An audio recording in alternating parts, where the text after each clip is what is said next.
Hey guys, it's Dark Architect 18 back here with another YouTube video, and today we are doing the Michelangelo first impressions video. So before I get into that, I just want to say I do DevStrike videos, ship reviews, and much more. So before I get into it, make sure to like the video and subscribe to the channel.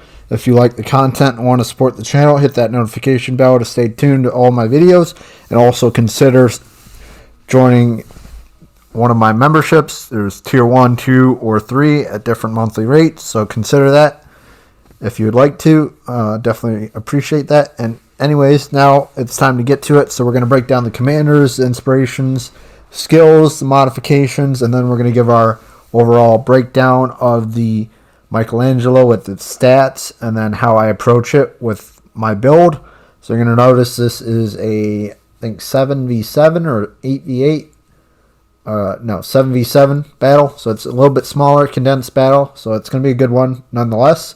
So let's get into it. So we got commanders of Luigi Sansonetti, inspirations of Gunther Luchins, and Hiromi Sarika as another inspiration. So we got more of damage mitigation, AP build, and then more AP build with all that. And then our skills, we also have is Beyond Range, Home Run, Punch Through, Fixated, Fully Packed, Secondary Battery Mod 2, Propulsion Mod 2, Concealment System Mod 1, and Gunfire Control System Mod 2. Now we have the stats of the ship. So we have a survivability of 82 out of 100, so 66,100 HP, 16 to 255 millimeters of armor, 22% torpedo damage reduction. Artillery is a 94 out of 100, so we have 2x4, 320 millimeter guns, 12.59 inch, which is equivalent, and a 17.7 kilometer firing range, 21 second reload time, 22.5 second 180 degree turn time for the turrets. Then we have 4,700 max HE shell damage with a 35% fire setting chance, and 11,194 max AP damage, which you're going to notice that's a really high number for a cruiser. And I'm going to also note that later as to why it's so high and how it is compared to the other tier 7s or tier 8s of the Italian line for the cruisers. So we'll get to that later. Secondaries, we got 10x2 90mm with 7.8 kilometer range, 4.2 second reload, and 3x4 152mm guns at 7.8 kilometer firing range with a 9.6 second reload and 3650 max AP or max SAP damage. So the secondaries are SAP.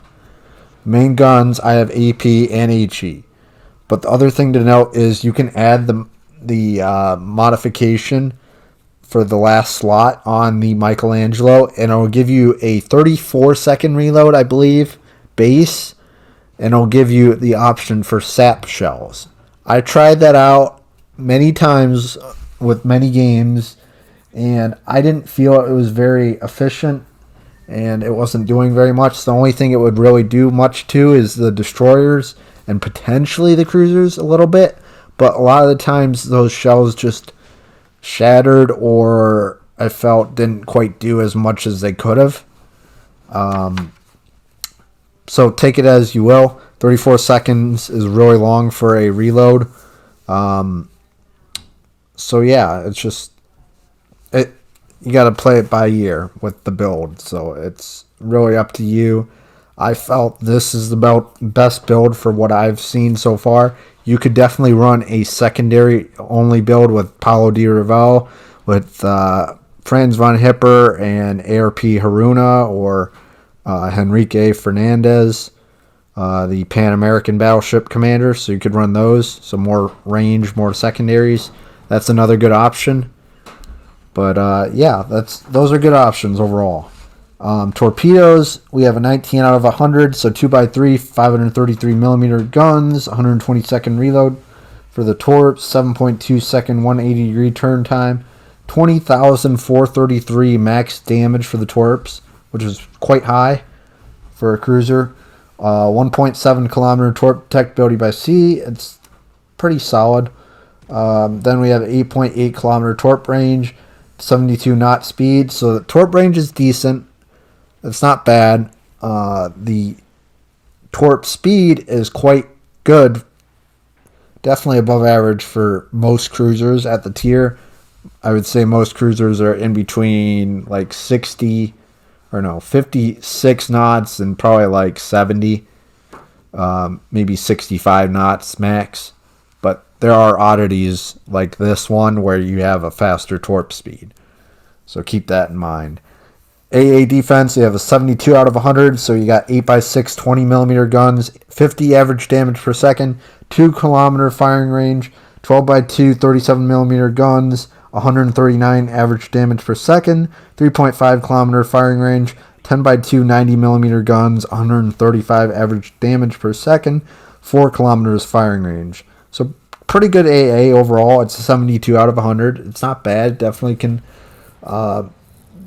take some planes down easily. Maneuverability, it's a 60 out of 100, so we do have a slow maximum speed. It is 33.5 knot max speed. Definitely could be faster. It's definitely not 32 or 31 as like some of the American heavy cruisers as I've seen, or 33, but it's still kind of on the slow side, but it is a heavy cruiser, so it makes a little bit more sense why. It's got an 830 meter turning circle radius with a 10.8 second rudder shift time and a concealment of 66 out of 100. So the concealment's pretty good. It's got a 10.6 kilometer detectability by sea, 17.7 kilometer after firing main guns, 12.6 when you're on fire, 6.7 by air, 13.1 after firing main guns by sea, and 2 kilometer guaranteed detectability, and a 7.4 while firing in smoke. So it can definitely really move up to the enemy quite quickly in your rolling smoke, and that's when you can take advantage of your secondaries. So let's say I have a 10-6 concealment and I'm running full secondaries on it with the full secondary build.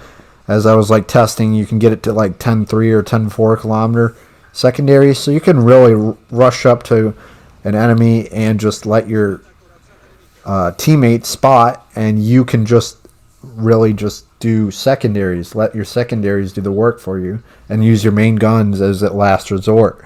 That's the way to do it if you're going to do a secondary build. But if you're not, if you're running a build like mine, that's just as well as good. And I found it's more effective overall because of the damage output and what you're doing. You still have secondaries, but you don't have 10.3 or 10.4 kilometer secondaries. You have almost 8, which isn't bad, but it is definitely a thing to consider for this build. Because if you're all the way out with, and adoring these secondary builds, whether it's cruisers or battleships or anything, you're going to go for a secondary build. But if you like to do more with the main guns and the secondaries and try to mix it up, then that's just how you're reasoning it for your build. So just really think it out. Also, the other thing I was noting originally is that the AP damage is 11,194 on this with this build. So when I compared it to the tier 7 or the tier 8, I found something pretty interesting. You're going to note is that the Amalfi has a 5,200 max AP shell damage, which is the tier 7 tech tree Italian cruiser, heavy cruiser. And the Brindisi is the tier 8 tech tree Italian cruiser, and that has 5,200 max AP shell damage with the same build. And all that means is that,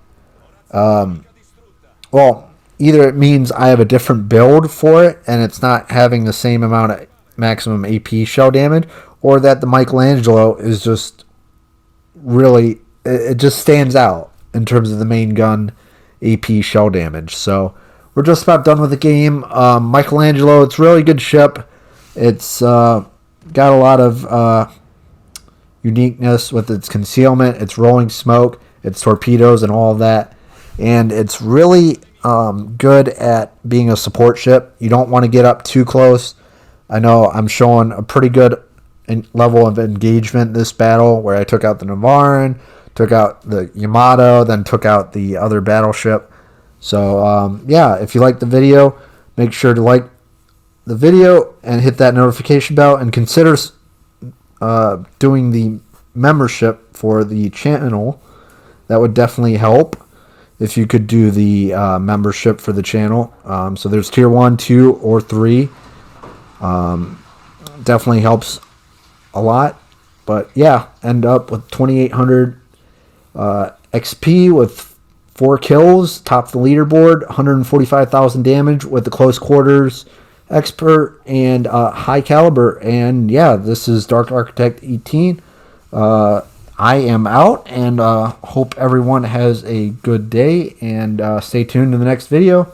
And we got some more coming this week. So peace. Bye.